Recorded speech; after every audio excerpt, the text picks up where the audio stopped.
আপনারা দেখছেন YouTube channel খবরের হাট। আজ একটা নতুন ভিডিওয় আপনাদের সবাইকে স্বাগত।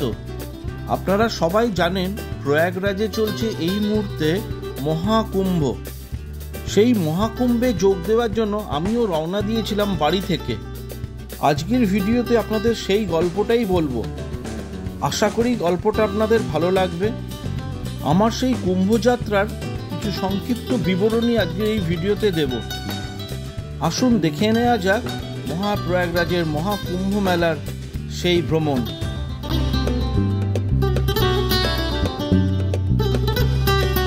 যাত্রা শুরুর দিন বেশ কিছুদিন আগেই নির্ধারণ করা হয়েছিল এবং দিনটা ঠিক করা হয়েছিল 10ই ফেব্রুয়ারি।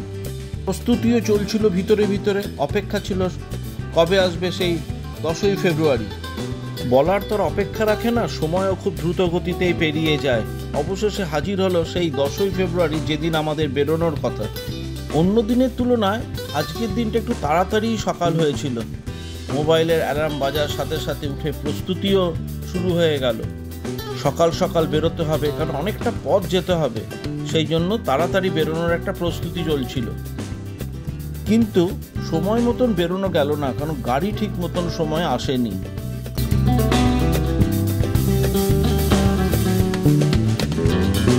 সেই সময়ের আরও 2.5 ঘন্টা পরে আমাদের যাত্রা শুরু হলো। অনেক অপেক্ষার অবসান ঘটিয়ে তখন ঘড়ির কাঁটায় বেজে গেছে 9:35। শুরু করার সময় একটা কথা বলে রাখা ভালো, আমি যাত্রা শুরু করেছিলাম আসানসোল থেকে। সময় গড়াতে গড়াতে হয়ে গেছে 10:03। আমরাও হাজির হয়ে গেলাম আসানসোল রামকৃষ্ণ মিশনে। ভিডিওতে যে ছবি দেখছেন সেই ছবির সামনে বসে প্রণাম করে তবেই যাত্রা শুরু করা হয়েছিল।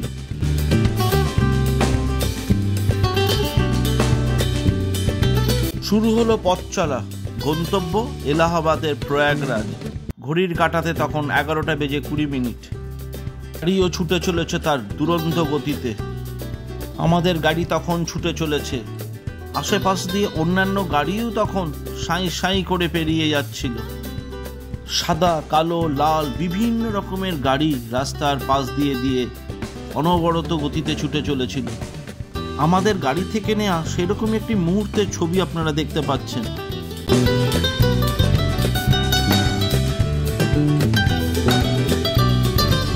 অনেকক্ষণ ছুটে চলার পর একটু ভাবনা এলো বিরতির, একটু ব্রেক নেওয়া যেতে পারে।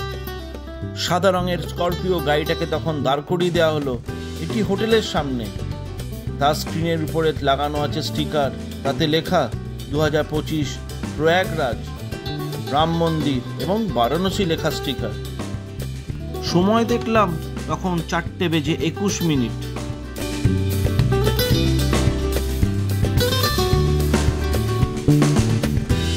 অনেকটা পথ চলা তখন বাকি, সেই জন্য আর বেশি দেরি না করে শুরু হলো আবার পথ চলা। কিন্তু চলতে চলতে দেখতে পেলাম রাস্তা দিয়ে যে অনেক গাড়ি যাচ্ছে, সেগুলোতে সবই জয় শ্রীরাম পতাকা লাগানো। বুঝতে আর দেরি হলো না, সবই যেন উদ্দেশ্য একটাই, প্রয়াগরাজ। সময় দেখলাম 5:15।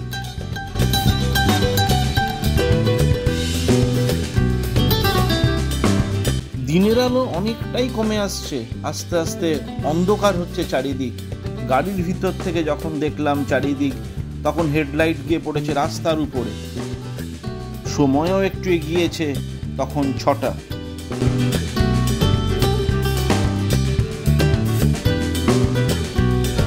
একটানা অনেকক্ষণ চালানোর পরে ড্রাইভার বলল যে না, এবার একটু চা খেয়ে নিলে ভালো হয়। তখন সময় পেরিয়ে গিয়ে হয়েছে 7:10। গাড়িটাকেও একটু স্লো করে ধীরে ধীরে দাঁড় করিয়ে দিল রাস্তার পাশের একটি চায়ের দোকানে।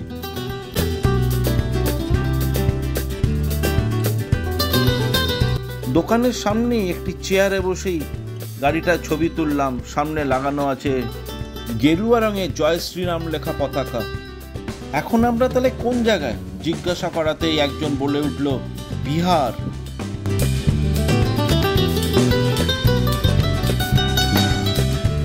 টাইম কটা হলো বলতেই সঙ্গে সঙ্গে উত্তর এলো 12:02। তাহলে তো রাত্রির খাবার সময় হয়ে গেছে। আর দেরি না করে আমাদের ড্রাইভারও আস্তে আস্তে গাড়িটাকে দাঁড় করিয়ে দিল সঙ্গম ধাবার সামনে। আলো ঝলমল একটা ধাবা, যেখানে আমরা রাত্রির খাবারটা খেয়ে নিলাম। এরপর আর গাড়ি কিন্তু কোথাও থামবে না, একবারে সোজা গিয়ে থামবে এলাহাবাদের প্রয়াগরাজ।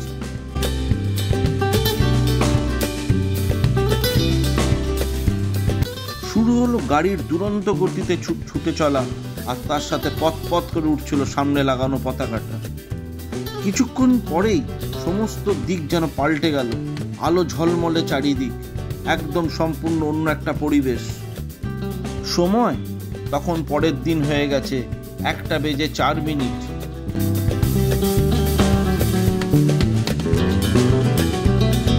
এবার আর বুঝতে কোনো বাকি রইল না। আমাদের সেই গন্তব্য, যার জন্য বাড়ি থেকে রওনা হয়েছিলাম, ঠিক সেখানেই আমরা উপস্থিত। চারিদিক তখন অন্ধকার, শুধুমাত্র 4 চাকা গাড়ির হেডলাইটগুলোর আলো এসে পড়ছে। সবার মধ্যেই তখন একটা হুড়োহুড়ি লেগে গেছে গাড়ি থেকে নামার। আমাদের গাড়ির ড্রাইভারও তখন চেষ্টা করছে কত তাড়াতাড়ি গাড়িটাকে একটা সুরক্ষিত জায়গায় রেখে দেওয়া যায়, তার কারণ প্রচুর গাড়ির যেন মেলা বসে গেছে। আমিও তখন দূর থেকে লক্ষ্য করছি, ব্যাকলাইট জ্বালিয়ে, কখনো হেডলাইট জ্বালিয়ে গাড়িটা আস্তে আস্তে সাইড করা হচ্ছে।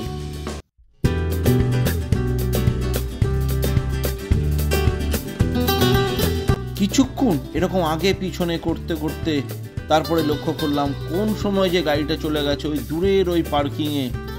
সময় গড়িয়ে তখন হয়েছে 2:42। আমাদের গাড়িও তার পার্কিং জোনে স্ট্যান্ড হয়ে গেল।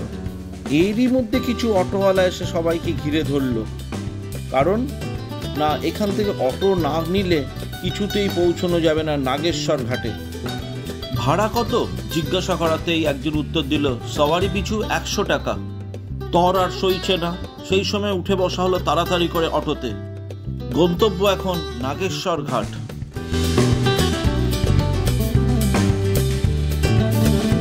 প্রথম দর্শনেই তাক লেগে গেল, এ কি, খালি আলো আর আলো, চারিদিকে খালি আলোর মেলা আর মানুষের মাথা। আরেকটু এগোতেই দেখতে পেলাম সেই ঘাটেই অনেক মানুষ সব স্নান করছে এবং সবাই জলে ডুব দিচ্ছে। কিন্তু আমাদের উদ্দেশ্য ছিল আমরা যাব সেই সঙ্গম স্থলে, যেখানে 3টে নদীর মিলন স্থল। শুরু হলো একে ওকে তাকে নানাভাবে জিজ্ঞাসা করা, কিভাবে যেতে পারি, কি উপায়, কতটা রাস্তা, কখন যেতে হবে, কিভাবে যাব। কিন্তু যারা বয়স্ক তারা তো 4-5 কিলোমিটার পর তো তাদের পক্ষে হেঁটে যাওয়া মোটেই সম্ভব হবে না। ঠিক সেই মুহূর্তে পেয়ে গেলাম একটা অটো। সে বলল যে আমি একদম ঘাটের সামনে অবধি ছেড়ে দেবো। বলাতে সবাই আমরা খুব খুশি হলাম এবং তাড়াতাড়ি সেই অটোতে চেপেও পড়লাম। একটু ঘড়ির কাঁটার দিকে খেয়াল করতেই নজরে এলো তখন বাজে 3:53। অটো থেকে নামতেই নজরে এলো চওড়া রাস্তা, মানুষ হেঁটে চলেছে, কেউ বা মাথায় নানা রকম বোঝা চাপিয়ে, কেউ বা বাচ্চা কাঁধে তুলে নিয়ে, আবার কেউ বা বাচ্চা হাতে ধরে নিয়ে সবাই হেঁটে চলেছে। ঘড়ির কাঁটা ক্রমাগত ঘুরে চলেছে। সময় হয়ে গেল 4:38। পাশেই দাঁড়ানো এক পুলিশ অফিসারকে জিজ্ঞাসা করা হলো আমরা যাব কিভাবে সেই সঙ্গম ঘাটে। বলল, দেখুন এখন আপাতত নৌকা বন্ধ রয়েছে, আপনাদের যেতে হবে 6 নম্বর গেট পেরিয়ে 21 নম্বর সেক্টরের ওখান দিয়ে।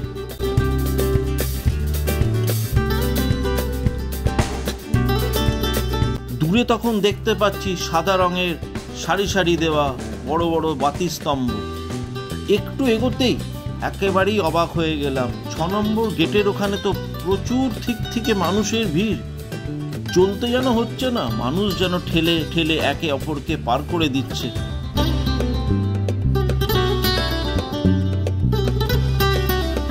ঠেলে ঠেলে শুরু হলো পথ চলা।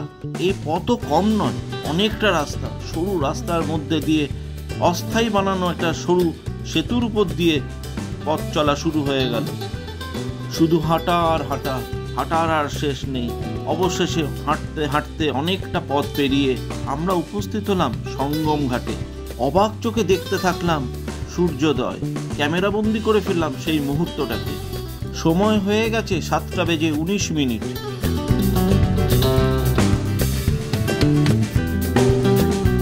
এই হলো সেই সঙ্গম ঘাট, প্লাস্টিক দিয়ে বাঁধানো সেই জায়গা যেখানে মানুষ বহুদূর থেকে এসছে জলে ডুব দেবে বলে।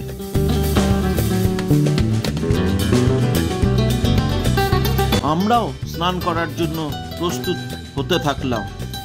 ঠান্ডা জলে নামতেই লক্ষ্য করলাম জলের গভীরতা সেখানে বেশি নেই, খুব জোর যদি হয় সেটাও কোমর অবধি। জলের প্রচণ্ড স্রোত, তাই সেই রকমই ব্যবস্থা করা হয়েছে যাতে কোনো বিপদ না ঘটে। সেই কোমর সমান জলেই দেওয়া হলো একের পর এক ডুব, মহাকুম্ভের সেই পবিত্র স্নান।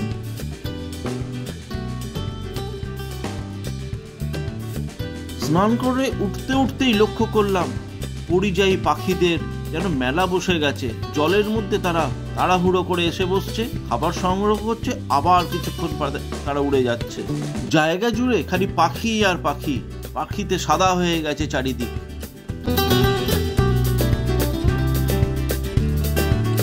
স্নানের পর্ব শেষ হয়ে গেল, সাথে নেওয়া হলো কিছু মাটি আর সেই পবিত্র সঙ্গমের জল। আবার শুরু হলো হাঁটা, হাঁটা আর হাঁটা, যেতে হবে সেই পার্কিং অবধি। আমরা সবাই এসে উপস্থিত হলাম সেই পার্কিংয়ে, আবার গাড়িতে সবাই মিলে চেপে বসলাম। এবার পরবর্তী আমাদের দর্শনীয় জায়গা হলো অযোধ্যার রাম মন্দির, সেই জন্য যাত্রা আবার আমরা শুরু করলাম। বেলা অনেকটাই গড়িয়ে গেছিল, তখন সময় হয়ে গেছিল 2:28। আমরাও অপেক্ষা করছিলাম কতক্ষণ একটা ভালো জায়গা দেখে আমরা দুপুরে কিছুটা খাবার খেয়ে নেব, কারণ এখন অনেকটা পথ আবার চলতে হবে। খাওয়া দাওয়ার পরে শুরু হলো আমাদের পরবর্তী গন্তব্যের দিকে যাত্রা, সেটি হলো অযোধ্যা শ্রীরামচন্দ্রের মন্দির। অনেকক্ষণ চলার পর নেওয়া হলো অনেক বিরতি, তখন 6:16 হয়ে গেছে। একটু বিশ্রাম প্রয়োজন একটানা অনেকক্ষণ চলার পরে। কাছেই বসেছিলাম চেয়ারে, ক্যামেরা বন্দি করলাম গাড়ির ছবিটিকে, কিন্তু কিছুক্ষণ পরেই বুঝতে পারলাম বাদ সাধল রাস্তায় বিভিন্ন রকমের গাড়ির অতিরিক্ত জ্যাম। অনেকক্ষণ আটকা থাকার পর মতের পরিবর্তন করে আপাতত ক্ষান্ত দিলাম অযোধ্যা যাবার পরিকল্পনা। গাড়ি ঘুরিয়ে নিয়ে চলা শুরু হলো বারাণসীর উদ্দেশ্যে। তখনও অন্ধকার, ভোর হয়নি, আমরাও পৌঁছে গেলাম বারাণসী। তখন সকাল 5:30 হবে।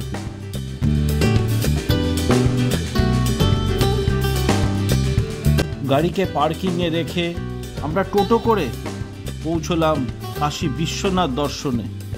ঘড়ির কাঁটা তখন 7:21। পাশে দাঁড়িয়ে থেকে ভক্তদের লাইন দেখার সাথে সাথে ক্যামেরাতে সঙ্গে সঙ্গে ছবিটিও তুলে নিয়েছিলাম। সবাই মিলে ঠিক করা হলো আমরা এখন বেরিয়ে যাব আশিঘাটের উদ্দেশ্যে গঙ্গা দেখতে।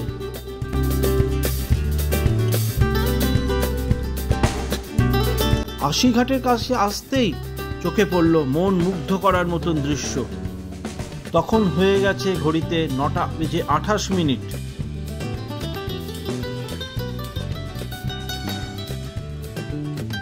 পৌঁছে তো গেলাম আশিঘাট, কিন্তু এবার ধীরে ধীরে ঘাট থেকে নামতে শুরু করলাম নিচে মা গঙ্গার দিকে।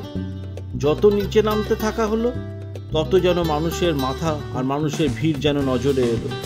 নৌকা, লঞ্চ, কি নেই সেখানে, সবকিছুই উপস্থিত গঙ্গা ঘুরিয়ে দেখানোর জন্য।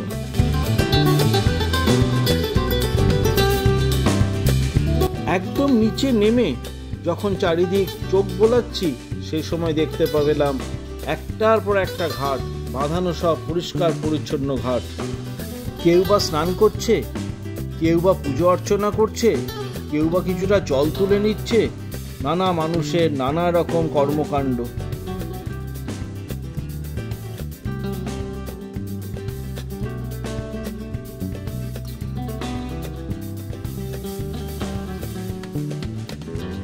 গঙ্গার চারিদিকটি ভালো করে দেখব বলে তাড়াতাড়ি লঞ্চে উঠলাম আমরা সবাই একে একে করে। নিজের নিজের জায়গা একটা বেশ সুন্দর করে গুছিয়ে নিয়ে বসে পড়লাম। লঞ্চ তখনও ছাড়েনি, ঘড়ির কাঁটায় তখন বেজে গেছে 10:33।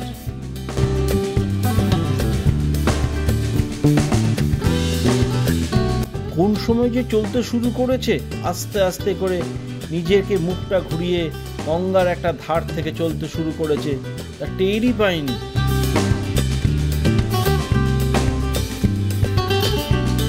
কত ছোট বড় মাঝারি বিভিন্ন ধরনের নৌকা দেখা গেল, যেগুলো কি সুন্দর এই গঙ্গার মধ্যে ভেসে বেড়াচ্ছে এবং টুরিস্টদেরকে কি সুন্দর ঘোরাচ্ছে। সময় আমাদের খুব কম, কারণ আজকেই বাড়ি ফিরতে হবে। সেই জন্য গঙ্গা দর্শন শেষ করার পরই আমরা আস্তে আস্তে ঘাটের উপরে উঠতে শুরু করলাম। কিন্তু অনেকটা পথ, অনেকটা চড়াই, বয়স্ক মানুষের পক্ষে খুব কঠিন এতটা পথ এইভাবে হাঁটা চলা করা। তারা কিছুটা বসে কিছুটা হেঁটে ধীরে ধীরে করে তারা সেই পথ অতিক্রম করছে। সব কিছু গুছিয়ে নিয়ে আমরা এবার যাত্রা শুরু করলাম গাড়ির পার্কিংয়ের দিকে। সব কিছু তৈরি হওয়ার পরে গাড়িটি যখন ছাড়বে তখন চোখ বুনিয়ে নিলাম ঘড়ির সময়ের দিকে। ঘড়ি বলছে 2:29। আবার যাত্রা শুরু করলাম, কিন্তু এবার গন্তব্য নিজের বাড়ি।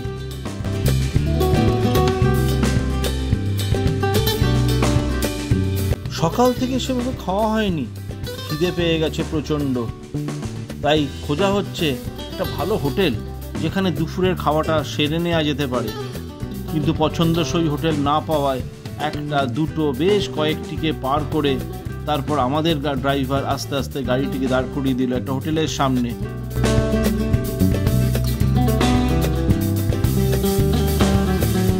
আর আমিও ঠিক এই সুযোগের অপেক্ষাতেই ছিলাম। গাড়ি থেকে নেমে চটপট মোবাইল থেকে সেই স্করপিও গাড়িটার একটা ছবি তুলে নিলাম। গাড়ির পিছনে আমার ছায়াও দেখতে পাওয়া যাচ্ছে। খাওয়া বেশ ভালোই হলো। তারপরে আমরা আবার গাড়িতে চাপলাম, এবার সোজা আসানসোলের উদ্দেশ্যে।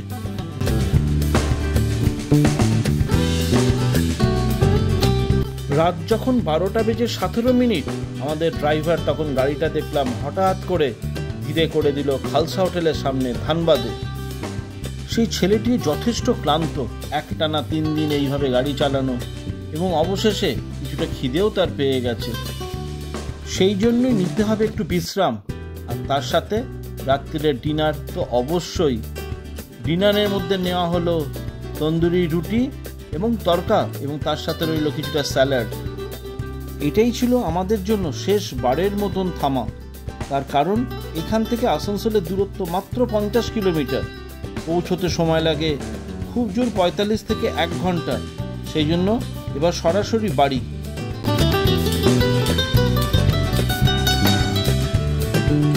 ফাঁকা রাস্তা পেয়ে গাড়িও ছুটে চলেছে দুরন্ত বেগে। দেখতে দেখতে গাড়ি আসানসোলে ঢুকে গেল। রাত তখন 1:45। সামান্য একটু কাজই বাকি রইল, আর সেটা হলো গাড়ি থেকে সমস্ত জিনিসপত্র নামিয়ে সেটাকে ঘরে পৌঁছানো। দেখতে দেখতে সেই কাজটাও শেষ হয়ে গেল। ব্যাস, আমাদের এই যাত্রার সমাপ্তি ঘটল। ভিডিও যদি ভালো লেগে থাকে তাহলে সাবস্ক্রাইব করতে ভুলবেন না। আর কিছু মতলব থাকলে অবশ্যই লাইক, শেয়ার ও কমেন্টস করবেন। সবাই ভালো থাকুন, সুস্থ থাকুন, আর দেখতে থাকুন ইউটিউব চ্যানেল খবরের হাট।